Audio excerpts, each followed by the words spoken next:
University of Łódź, which is in collaboration with Unique Network, Unique Network, should I say. Unique Network is European universities network in post-industrial cities. And one of the post-industrial cities is Malmö. And Malmö, Sweden. We have a special guest from Malmö, Sweden. And he is also a PhD from, I should say, my second university, which is Lund University, or University of Lund. Very old university, one of the oldest in Scandinavia, or the oldest one. No, Uppsala is older. Is the oldest one. There is a special competition between Uppsala and Lund. Like Oxford and Cambridge. Oxford and Cambridge, yes. That's the legend.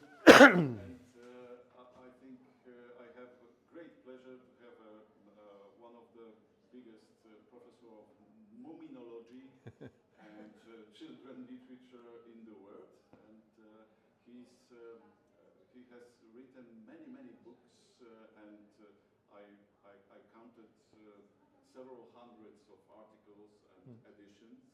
So he's a prestigious scholar in children literature from Malmö University, dealing with children literature.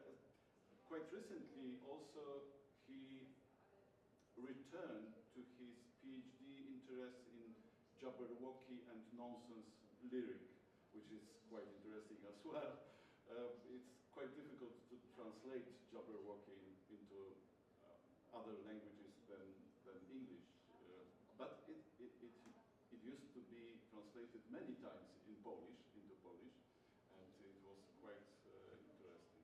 So I have a great pleasure, and now I have a difficulty to pronounce this title of the lecture, which is Moominimalism. That's the title of the lecture. I'm sorry for making this trouble, but I had trouble pronouncing it yesterday when I invited PhD students. I had difficult time. Moominimalism. That's easy. I don't know why, but the floor is yours. Thank you so much. And we will have, of course, time for asking questions and.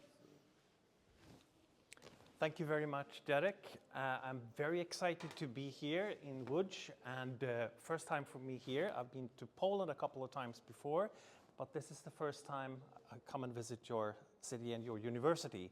So I'm very excited about this today, and I'm going to talk about my work on Tove Jansson and the Moomintrolls on a book project that is taking shape. So, well, first of all, you see down here in the corner the Hemulon, the researcher, which I more and more over the years identify with, I think.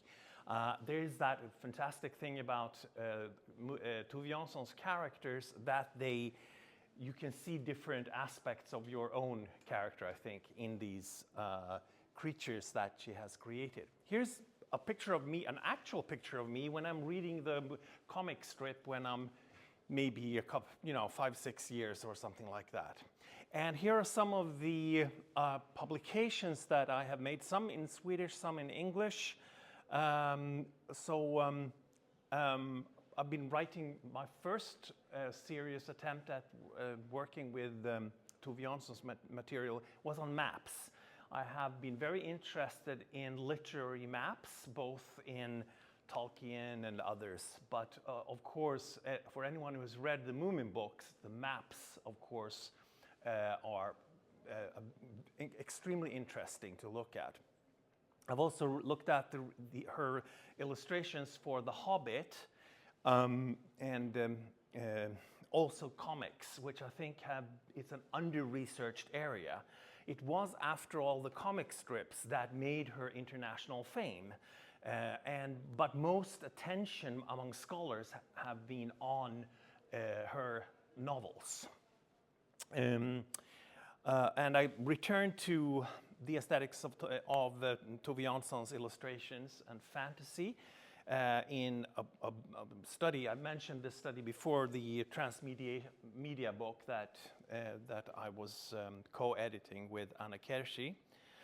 And then my most recent endeavor was one which I called Moominalism, and which was published in Nordique, French scientific journal, and which I have then used as a basis for a book project or a book proposal, which is now with Oxford University Press. And I'm hoping that I will soon have a contract with that. So that might be forthcoming. We hope so anyway. So turning to my lecture then, which is based on really the article. I will now read parts of this because otherwise I will just digress all the time. So here it goes. Tove Jansson's Moominland is large. There are deep seas, high mountains, and endless forests. It is a place of momentous catastrophes and long journeys. But Moominland's dimensions are also relative, and the apparent grandeur of the setting is constituted on the diminutive size of most of the creatures that inhabit it, such as little me and the little creature Sniff. The Moomin trolls themselves are small too, an artist's signature to begin with, like the one you might be able to see down here in the corner.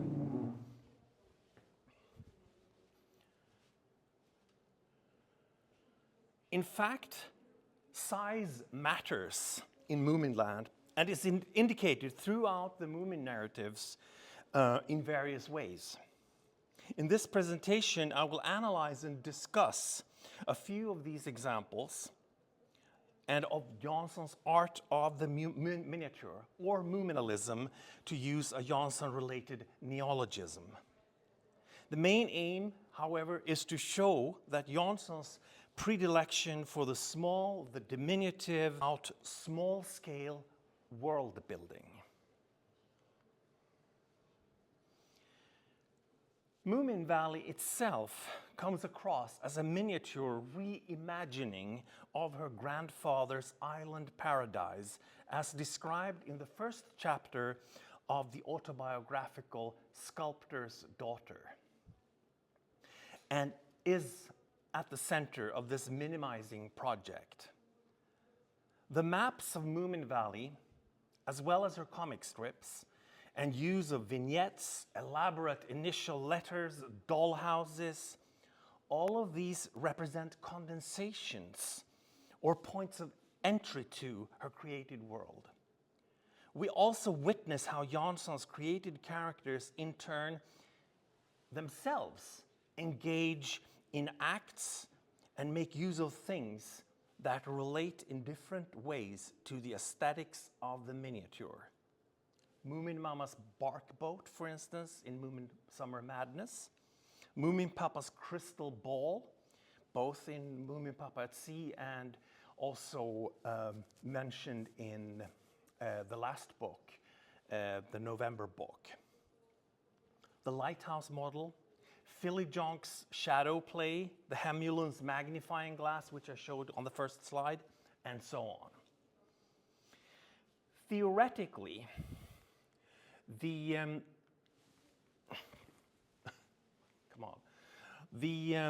study draws on Gaston Bachelard and his essay on In Poetics of Space on the miniature.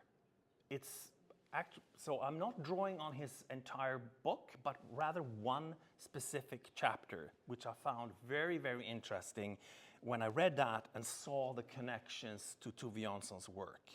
So my claim is that Jansson's Moominalism is a particularly good example of what he calls the miniaturizing imagination. He does not discuss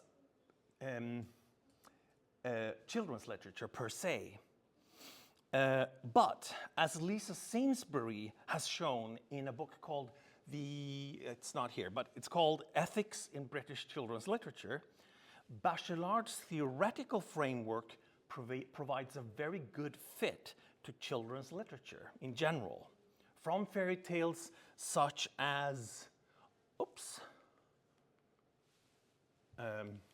Nils Holgersson, Toy Story, The Borrowers, and Thumbelina, etc. Second, according to Lisa Sainsbury, the child reader is uniquely positioned to engage with issues that might be raised by what she calls the miniature life. And in another study, The Child That Haunts Us, Symbols and Images in Fairy Tale and Miniature Literature, Susan Hancock brings together Jungian psychology and Bachelardian concepts in her analyses of fairy tale mannequins and other chapters on 19th century female miniatures, suffering children, and others. The focus, however, in both Sainsbury and Hancock is on the child reader and the fictional child character, rather than on other aspects of the miniature. My colleague Elina Drucker up in Stockholm University, she has also drawn on Bachelard and even on Tove Jansson and connected it to, in one of her readings of Little Me, for instance. But she mostly makes use of the miniature as creating contrast. In my previous, in my previous work on Tove Jansson's maps, as well as her comic strips, which I mentioned before, I have also already touched on how Jansson simultaneously details and compresses narrative content through her chronotopic maps and in her use of sequential, here's another good hard word for you, sequentiality in the Moomin comic strips. I would argue that the comic strips in their deceptive simplicity is an extremely demanding form of miniaturist art. And Jansson has actually even written a short story on that topic. Okay.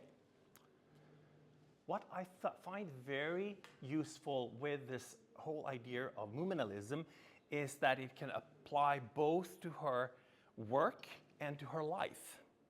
So Tove Jansson herself, I believe, was uniquely positioned and suited for the miniature life. Consider her father, who was working on these statues and the monumental.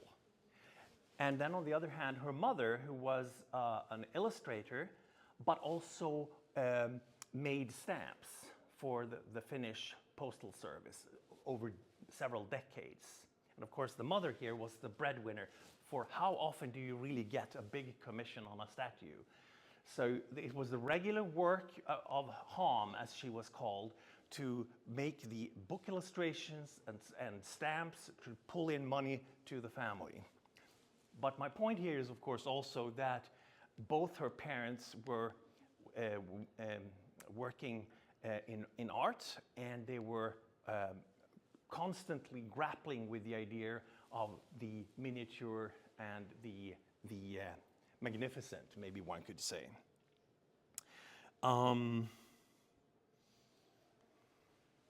This is from her studio. I have visited a couple of times her studio, which the family still has possession of in Helsinki.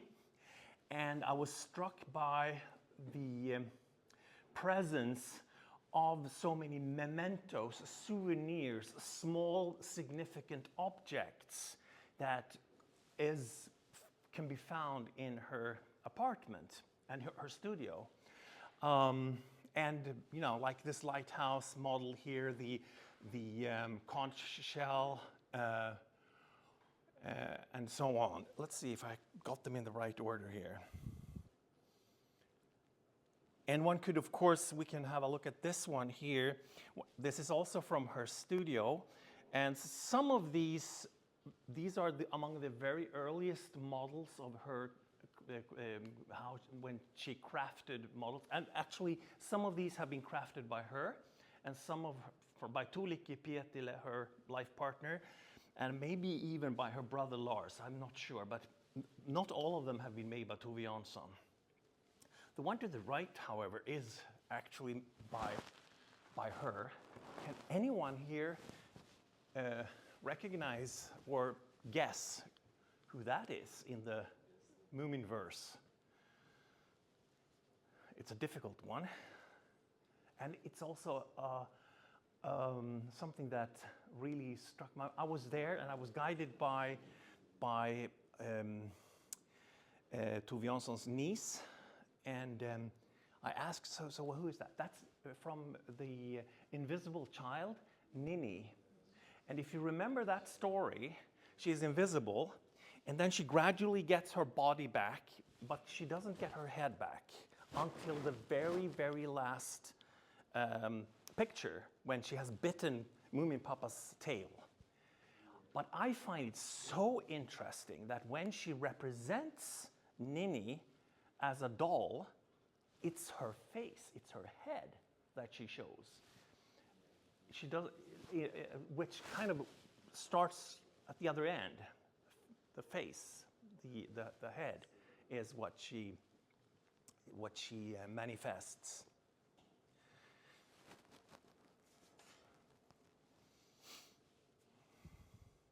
It's also clear that she put very strict requirements on the merchandise or the handicraft models in the early days, and I think maybe that is also one reason why these Moomin mugs and artifacts that they work, because she had such care herself for the little details.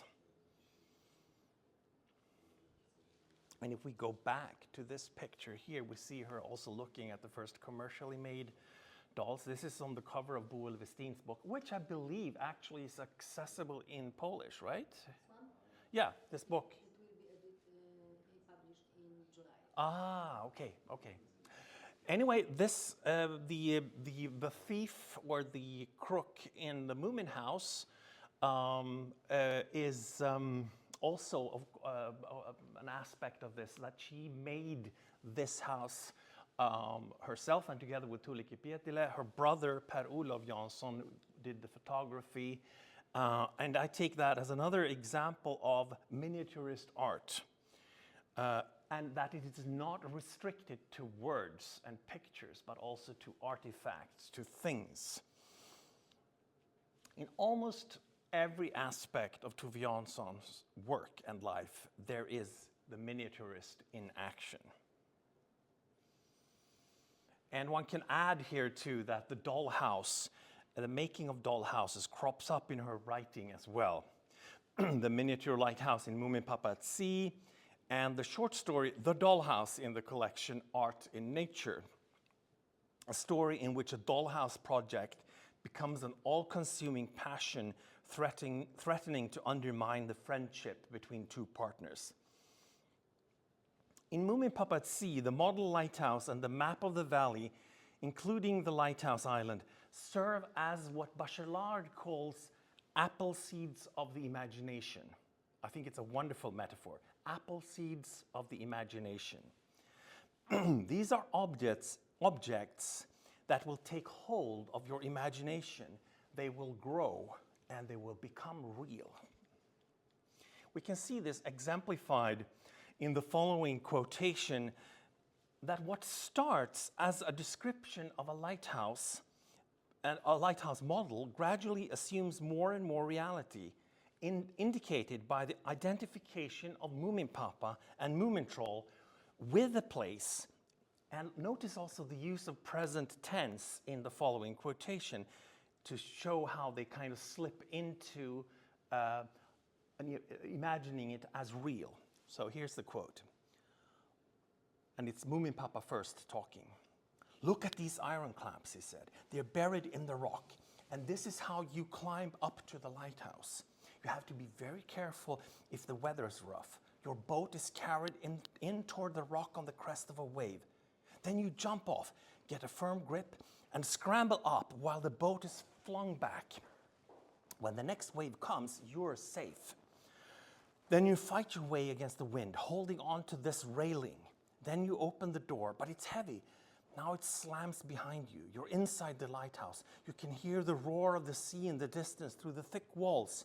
Outside, it's roaring all round, and the boat is already a long way off. Are we inside too?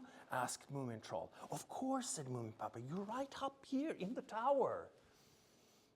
A similar epiphany occurs when Moomin Troll focuses on the fly speck small dot on the, quote, big map hanging on the wall, the one showing Moomin Valley with the coast and its islands, maybe the map that we just saw here before.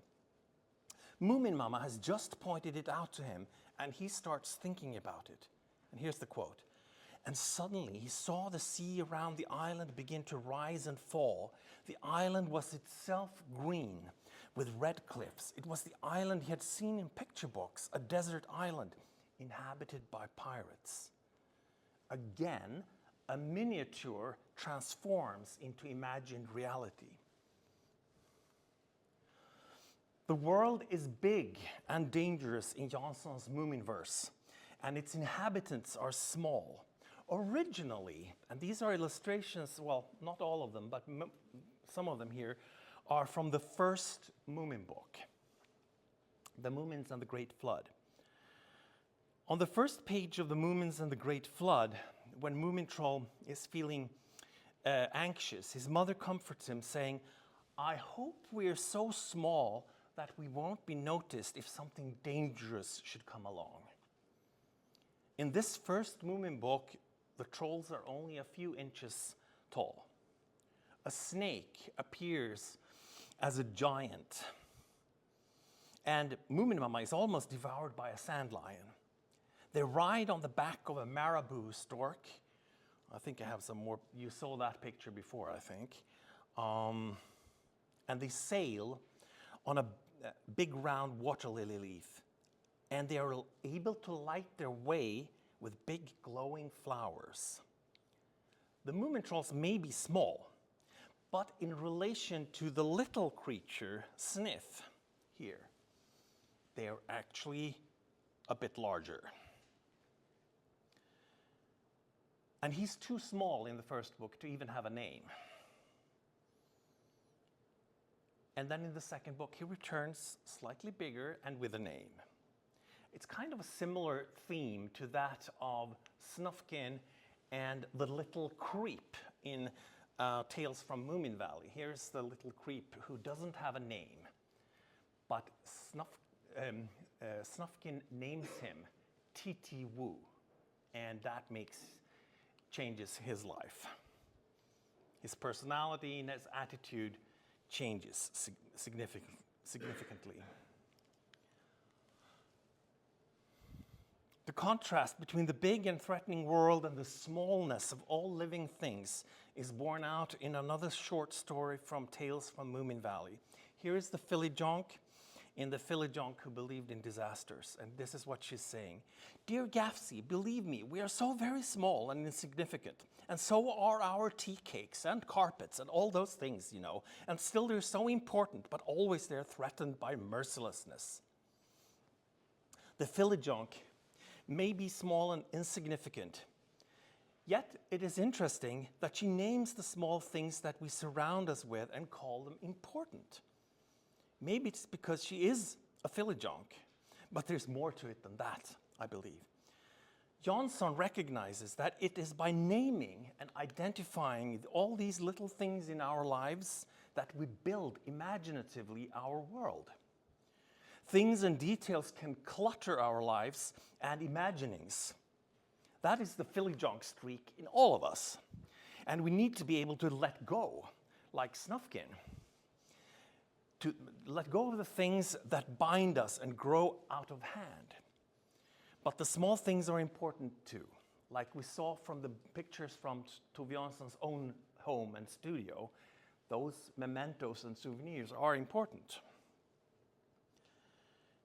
And of course, at the end of this story, she's unburdened. Her whole house is crashed by the storm, and almost nothing remains. So she's unburdened. She's no longer afraid of the disaster. And the only thing that remains right at the end of her possessions is a smiling, chipped china kitten and her carpets. Oops, what happened now? Okay, back to this one. Decoration and detail. My thesis is that decoration and detail can serve to conjure up an imaginative space. The cover of the memoirs of Moominpapa and its wreath of the dramatis personae of Moominpapa's early life and interfoliated with these meticulously rendered flowers and leaves can serve as one example. But the love of detail and condensation is also present in the vignettes, the elaborate first letters, the chapter summaries in the same book. Here's an example of a chapter summary from chapter 2, which of course also is a kind of allusion to 19th century memoirs and so on. So here it goes. Introducing the muddler and the jockster in my memoirs, presenting Edward the Booble and giving a spirited account of Ocean Extra and its matchless launching. And so both the illustrations and these little details and names remind me of what Bachelard writes about medieval illuminated manuscripts. And this is now a quote from Bachelard: "The patience that brings peace to one's fingers in filling a single letter with all of that attention to detail." The miniaturist master, he says, Bachelard that is, must love space to describe it as minutely as though there were world molecules, to enclose an entire spectacle in a molecule of drawing. I love that quote, a world molecule. You know, I think a fantastic metaphor. Jansson, I also believe, is such a master. And not only in her decorative pieces, but of course just as much or more in her time-consuming and detailed full-page illustrations. For example, in her end paper maps. And I have elsewhere shown how these maps stimulate the imagination and condense time and place of the book's story world. This is not just a snapshot. All here you find, here's the hat, which occurs in the beginning of the book, the wizard's or magician's hat. All of the significant places, the sandbank where the hat later floats up to, and so on. So if you read this map properly, you can kind of decode the whole book or find a place for the whole book in that map.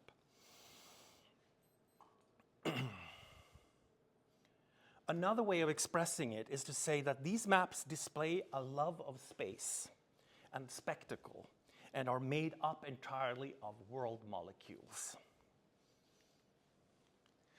In other words, the miniature is associated with the imagination and world building, but it is also about taking control of one's creation. The miniature allows for control or domination, to use the Bachelardian term. For this purpose, the crystal ball is perfect. Bachelard writes, "The dreamer can renew his own world merely by moving his face. From the miniature of the glass cyst, he can call forth an entire world and oblige it to make the most unwanted contortions." This example points to another instance from Moominpapa at Sea, where the first chapter is called The Family in the Crystal Ball, and where Moominpapa uses his crystal for this exact purpose, to control and conjure forth his private family fantasy. And here's the quote: "Their reflections made them seem incredibly small, and the crystal ball made all their movements seem forlorn and aimless. Moominpapa liked this. It was his evening game. It made him feel that they all needed protection, that they were at the bottom of a deep sea that only he knew about." In Moomin Valley in November, the last Moomin book, the little creature Tove, and notice also the similarity to Tove Jansson herself, and both in the name and how Tove is represented here. The little creature Tove fantasizes about Moomin Valley and the Moomin family, but after he has gone to the new Moominless Valley, he finds it harder and harder to see them in his imagination. Instead, he finds comfort in a large book on natural history. Quote, a very big book, which had no beginning and no end, and the pages were all faded and had been nibbled by rats at the edges. In it, he reads about a sea creature, a minuscule pneumolite. Gradually, the developing story reality of the pneumolite takes over. Tove tried to describe the happy family, but he couldn't. Then he told himself all about the solitary creatures instead, the little pneumolite, who had something of noctiluca about him and liked electricity. The pneumolite was, and here I quote again here, evidently very tiny and became even tinier when he was frightened. But after a while, when Tove imagines it, electric thunderstorms are let loose over Moomin Valley, and the pneumolite starts growing. It also affects Tove's temperament, making him angry. Eventually, the pneumolite becomes a threatening presence and prowls around the house, Groke-like, until Tove confronts it, and it is finally absorbed by what? By Moomin Papa's crystal ball. Boel Westin has pointed out the similarity between the names Tove and Tove. But there's also a likeness between the word Moomin and pneumolite. The similarity here between Tove and Tove is also that they both create from scratch, from the miniature. They begin with a mysterious word, a name. And from there, a character takes form, becomes real. But eventually, the created Moomin, pneumolite, outgrows the fantasy, becomes a threat to itself and to its creator, and needs to be contained.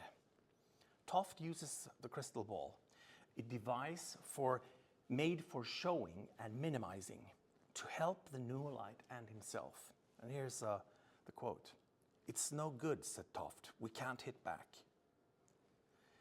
Neither of us will ever learn to hit back. You must believe me. Make yourself tiny and hide yourself. You'll never get through this.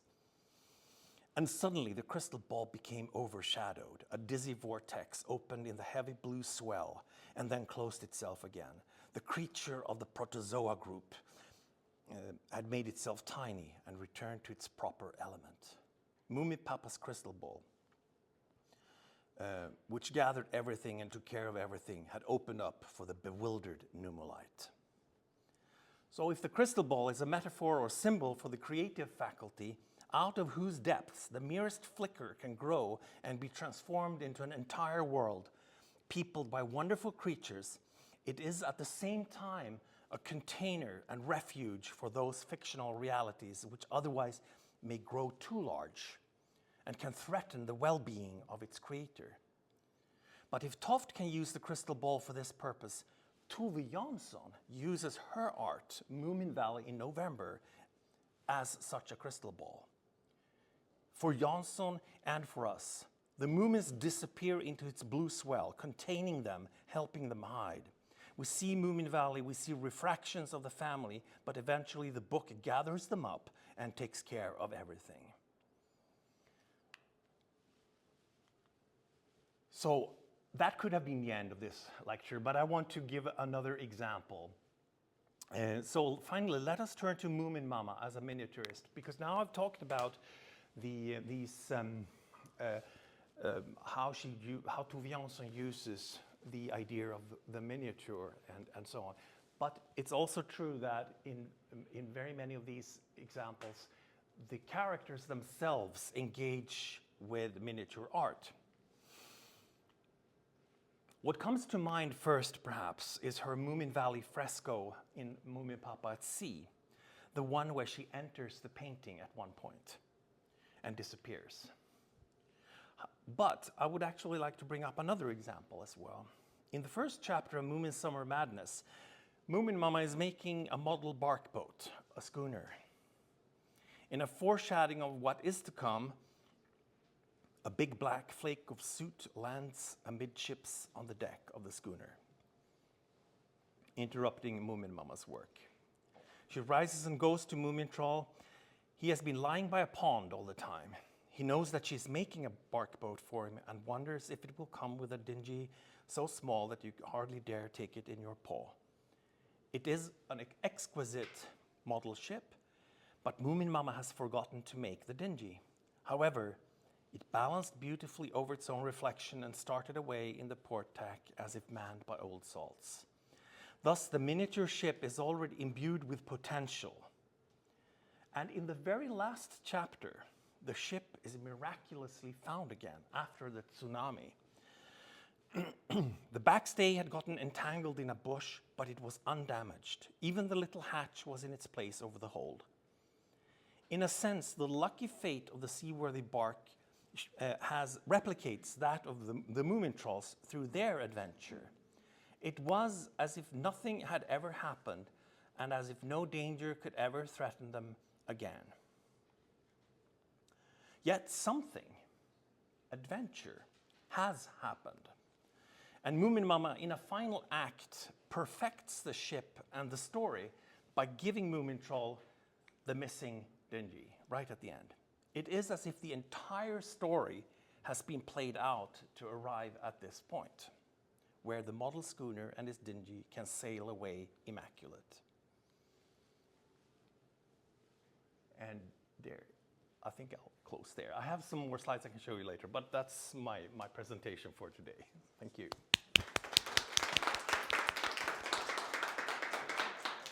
Thank you so much. I would like to comment it a little bit, but first, perhaps the audience.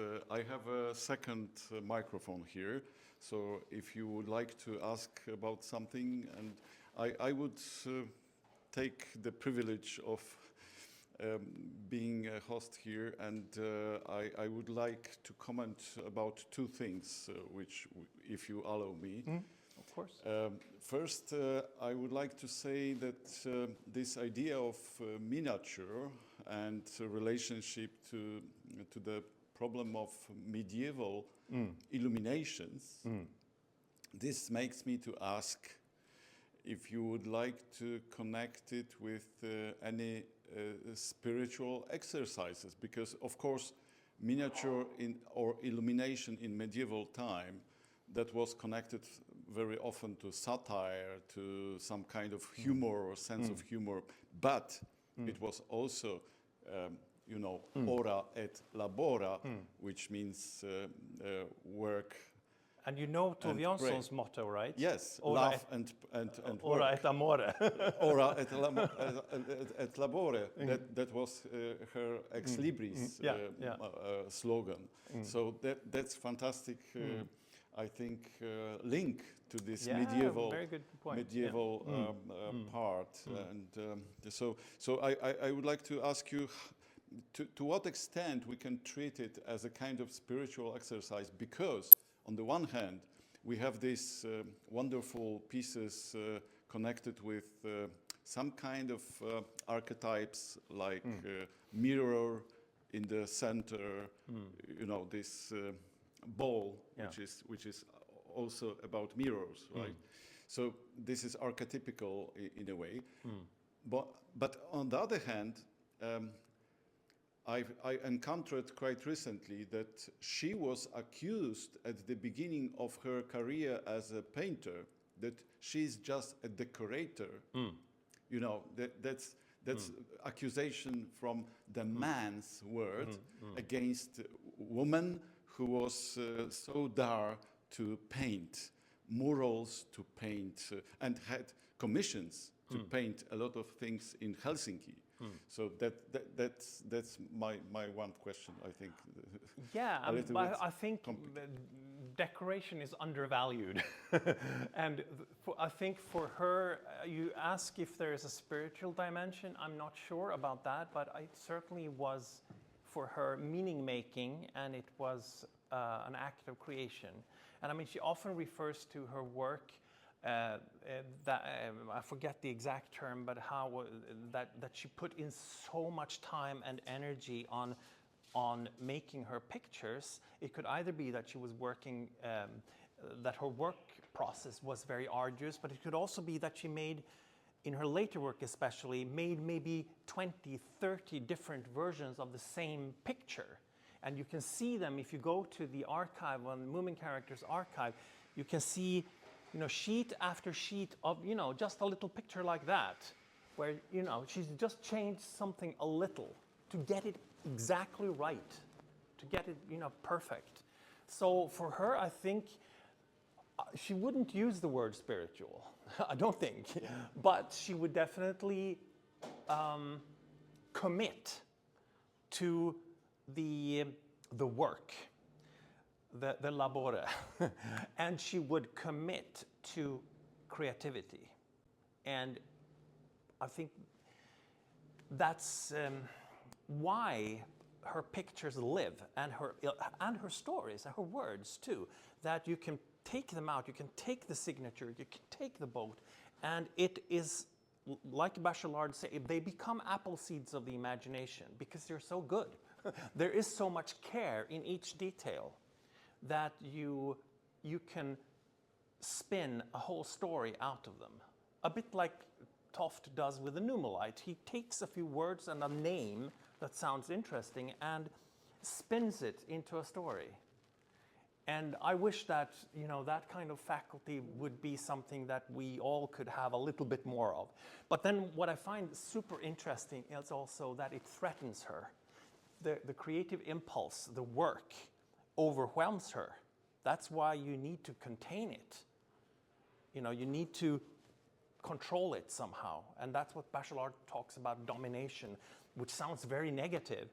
But if you don't have that, you go crazy. I mean, like some poets and creators, they go crazy because their creative impulse takes over. And I think that she felt with the Moomin Trolls, and it's typical that it's in her last book of and when both of her parents have just died, or the mother has died, that she feels that now there's no going back. I can't stay in Moomin Valley. I have to contain it. And that's why she comes up with that beautiful story, I think. Maybe it's not a response exactly to what you're saying, but it's because the spirituality question is difficult with Tove Jansson, I think. I'm aware that on the grave there is a ball, and there is a playing child on the ball, and that's something also, in my view, in a way expressing spirituality, but not necessarily related to the dominant way of expressing it. My second question comes from Polish debates about Tove Jansson's work, because some Polish writers like Anna Kamieńska and others argued about if the trolls are Polish dwarves, krasnoludki, you know. That's one of the major questions during the 50s and 60s in Poland. There was an ongoing debate between at least two writers who argued, are the trolls Polish krasnoludki or Polish dwarfs, so to say? And this is a philosophical question, really, because if we relate to the small trolls or the little trolls and great or big flooding, there was no Moomin name there, right? I mean, at the beginning of the Moomins, there was no small trollen, that's the little trolls. The little trolls. That was the name used, and if she created a kind of universe which might be compared to utopia, but on the other hand, which might reflect human relationships, is this miniature a kind of philosophical issue here? Because we are all little, confronting the big Yeah, yeah. universe. Right? Okay, I mean, yeah. So that's my philosophical question. I'll avoid the Polish connection Yes. completely. But But in addition, sorry, but in addition, we have this King's Size, which is a film in Poland, which was funny film about a relationship between communist camp and Western world, and that's another issue, and some kind of reflect you will see in the Museum of Kinematography, because there are some props there from this film King Size, which is about dwarfs escaping the dwarf land. So but that's something. no, I mean, there are several questions packed in there somewhere. But so, I mean, first of all, obviously, in most folk traditions, you have the belief in the small people under the earth. You know, in Sweden, we said the små under jorden. Like, that's the little people. I mean, it's in folklore all over. I mean, the whole idea also about fairies as being also as actually a reflection of the spirits of past ancestors and so on. Or ghost belief in the spirits of ancestors and so on. So there is, of course, all of that. And I mean, one of the roots of the word Moomin is, of course, also to like in one of the comic strips, when they meet their forefathers, they are mummies. Mumie and Moomin is in Swedish very similar words. So there is that kind of ghostly or association as well. But I was going to say another thing about you said something about this like a general reflection, and I would say that Tove Jansson, or all art and all literature, of course, is this. It is a Kleinkunst. It's something where you create, and of course there you can build a whole philosophy on that, and I mean secondary world creation and so on and so forth. So, but my argument is simply that I think that in Tove Jansson's case, it's even more sort of perfect than in most, when you look at other artists and poets or musicians, that because it's in all aspects of her life. It's in her private life, it's in her art, it's in her design, as you talk, the decorations, it's in, you know, so you can, it's such a good tool to look at her. But I do think that it's actually applicable to all kinds of literature, all kinds of that's what, you know, what we're doing when it works. Otherwise, it's not art if it doesn't work. Thank you so much. I would love to ask many questions, but please go ahead. You would like to ask something? No? No? No? You wave your hand, so I thought that's the question coming from you. If there is any question, please go ahead. The floor is yours. Take the opportunity. I can just show you as of this is the tentative outline for the book. So her letters, homes, holes, tents, and caves. These are very short chapters, because my idea with the book was that it should replicate her Moominalism, in that the chapters should be just like 1,500 to 2,000 words long.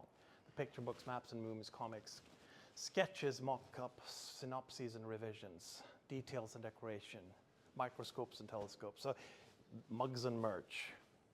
So this is the proposed outline of the book. And parts of it I have written already. Yeah. That's impressive. So who would like? Yes, coming with the microphone. Here you are. Hi, nice to see you here and welcome. I have a question because, well, this topic here is really focused on a specific area, but my question is more general. How do you see the phenomenon of Moomins, like generally? Because I know personally, and I know there are people who know Moomins, more or less, who are aware of the characters, about the valley, not in detail, but generally yes. But they have not read the books in detail. So still, why is it so tempting to like be close to Moomins, to have like, I don't know, a little bag or I don't know, something I think there are about them. several things to do with it. I mean, first of all, as her work covers so many different media aspects. You can read the books, you can see a picture book, you can go to the comics, you can. There are so many ways to approach her work, which I think is very suitable in our society, where maybe the focus is not primarily on the novels or the written words, but on other aspects. And I remember when we made, there's a podcast called I think it's called the Moomin Phenomenon and where I participated in 2 of those. And the one of the podcasts episodes was on the whole fandom. And many of those fans, they don't even read the books, but they are super fans still. So I find that very interesting.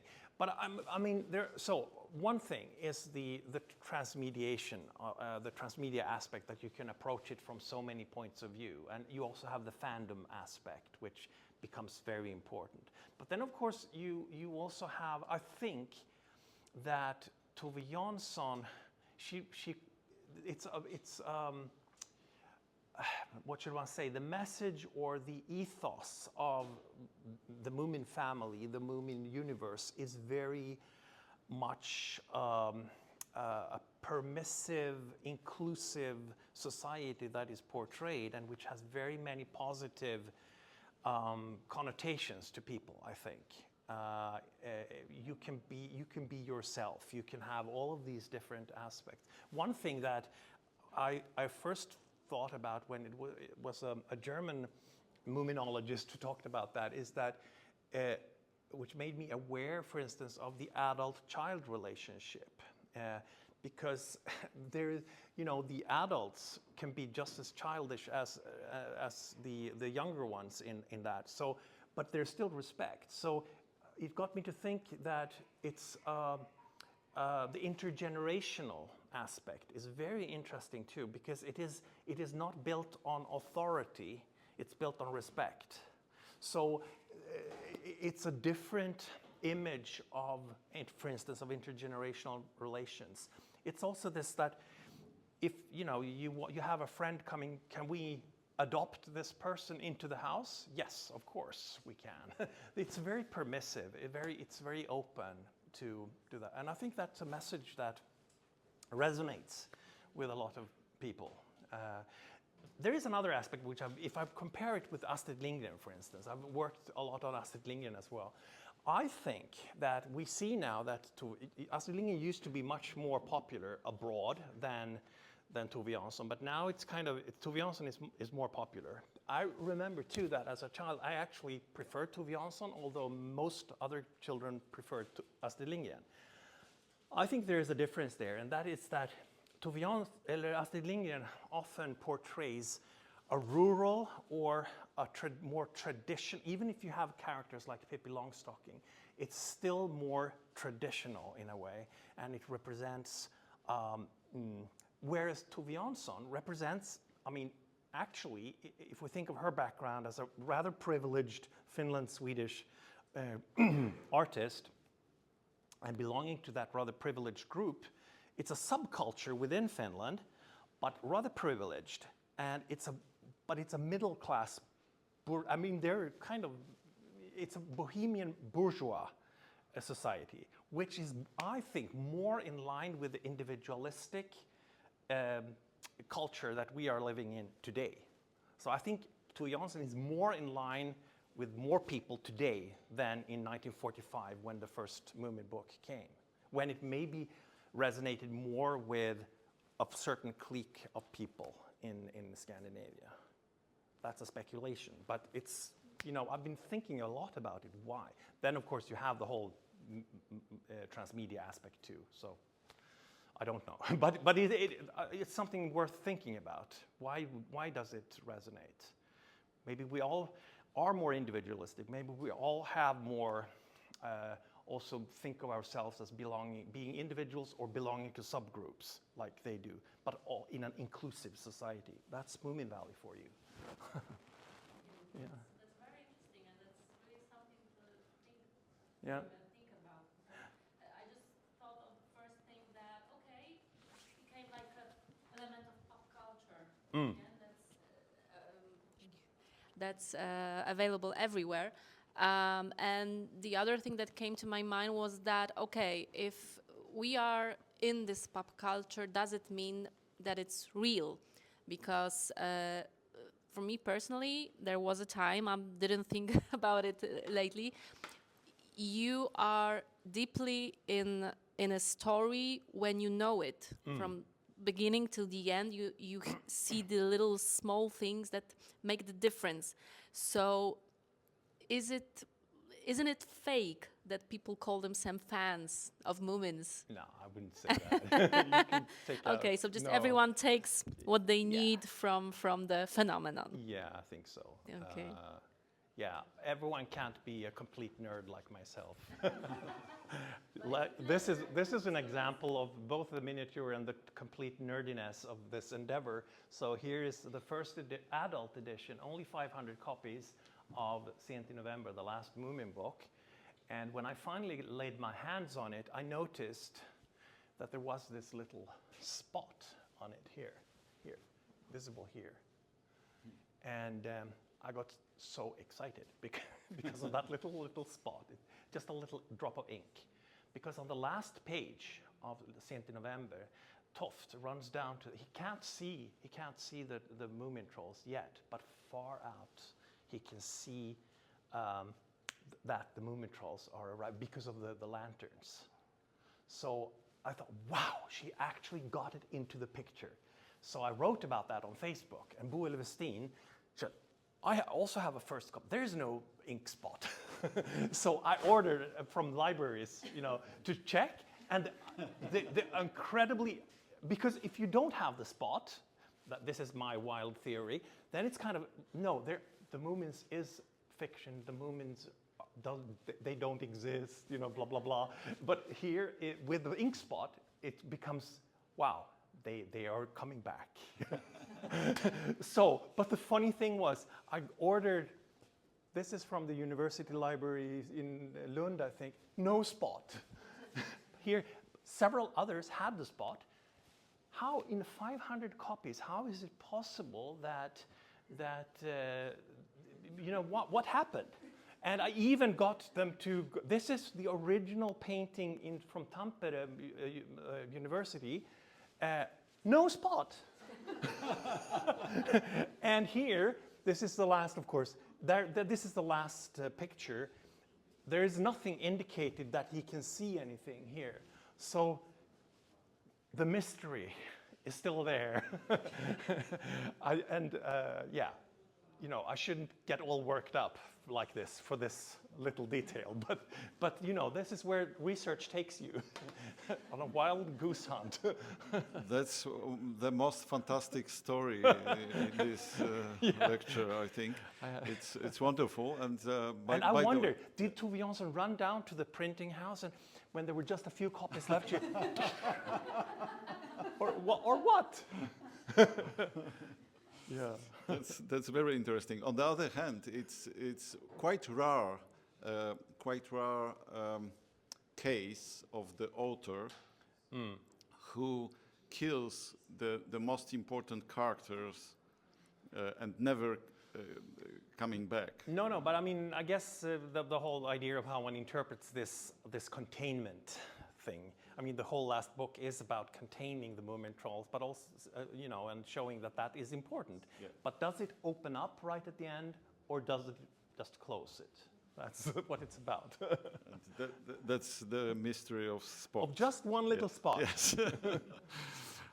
Thank you so much. And who would like to ask? I Yes. PhD student of Moominecology. The class, I wanted to ask about this last book.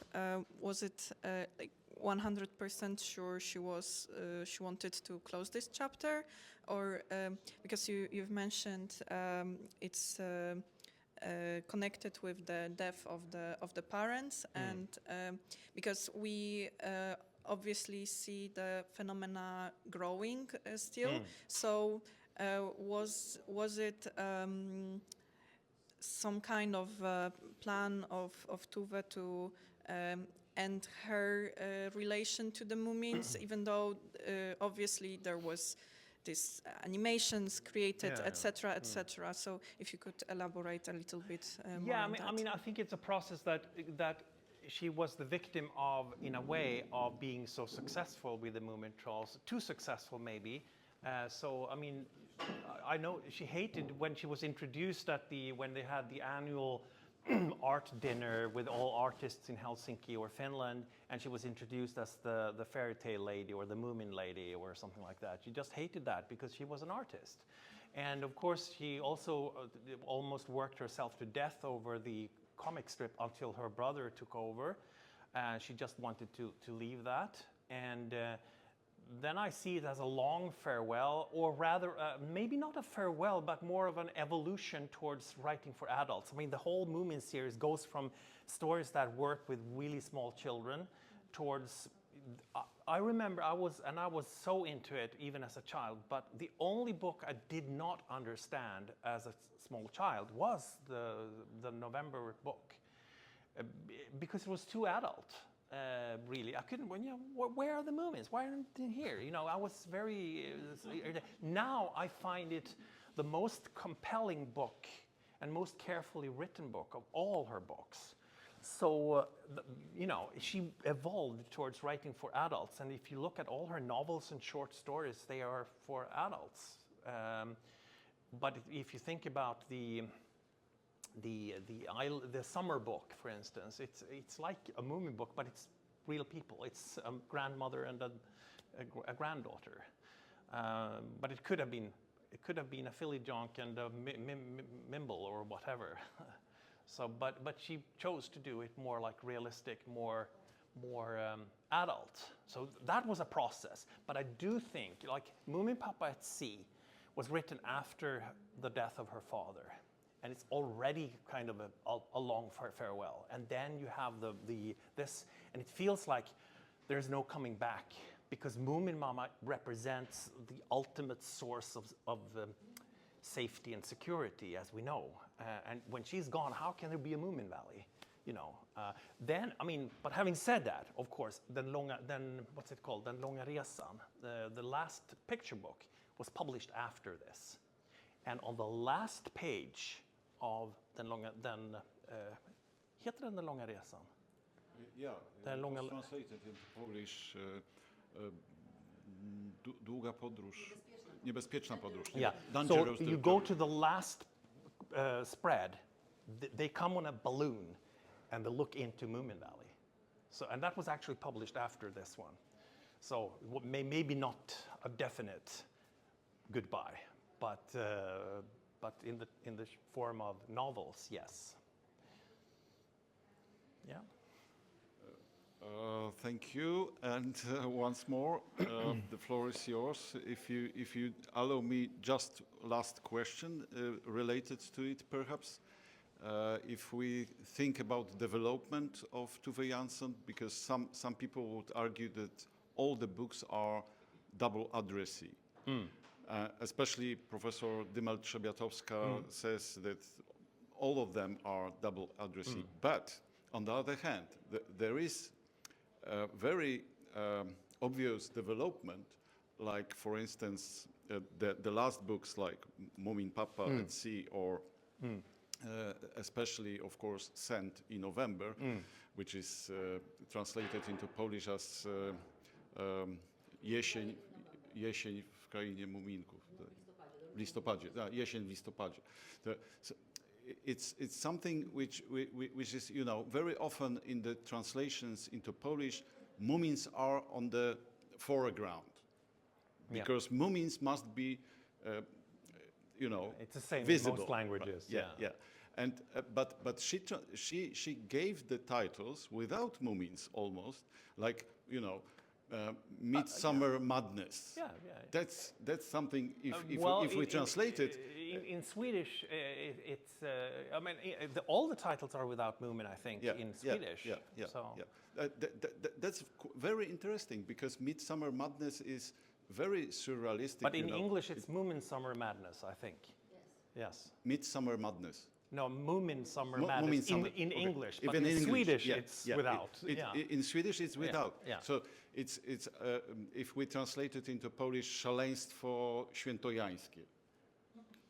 Who would buy this book, you know, for children? Szaleństwo or craziness or something like, you know, madness is not for children, right? And this is surrealistic theater into the novel. So theater into the theater. So it's a lot Shakespeare. Shakespeare and a lot of things, like, you know, strange things appeared, and so and the Moomins are in the jail, arrested. Arrested Moomins. That's crazy idea, you know. But it's even worse in the comics if you think of the one where Yes, Moomin yes, Summer's, yes, of course. Moomin is considering to take his own life. But comics are for adults, right? I mean, did you see the picture of me as a 5-year-old sitting reading it?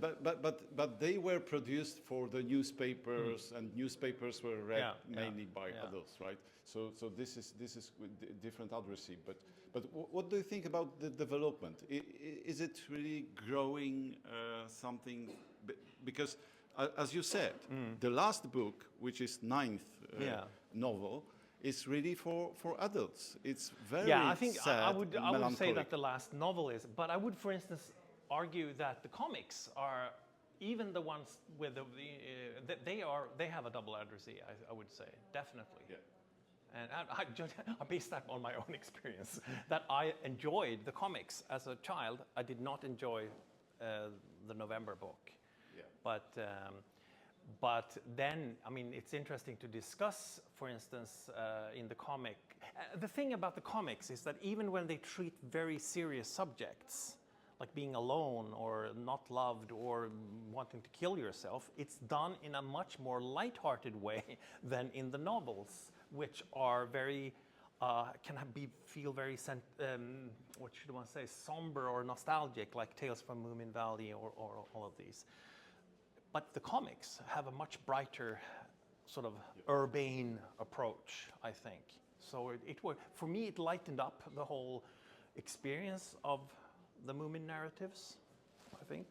And a lot of modernity inside comics, like cars and TV, telephones and so on.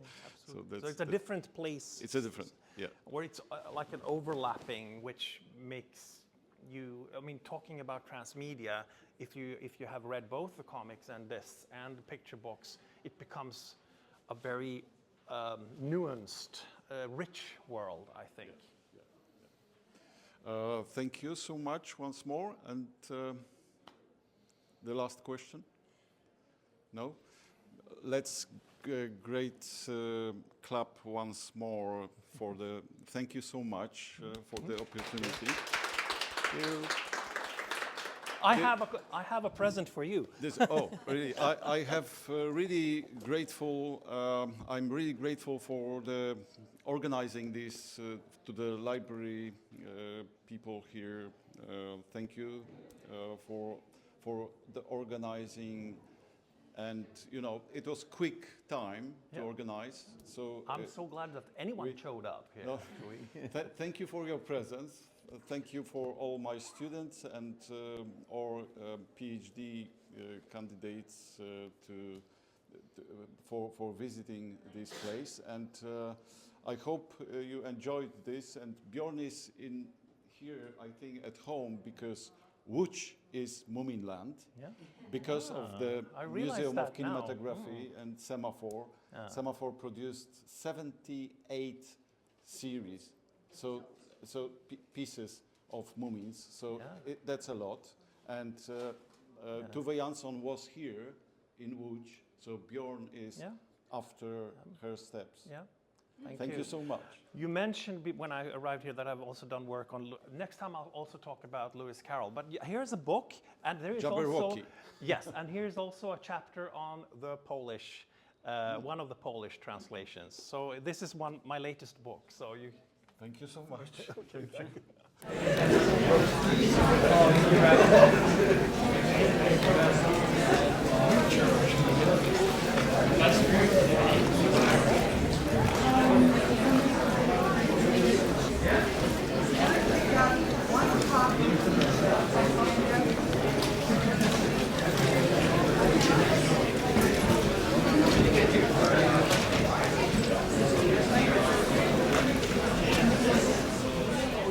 If you like that.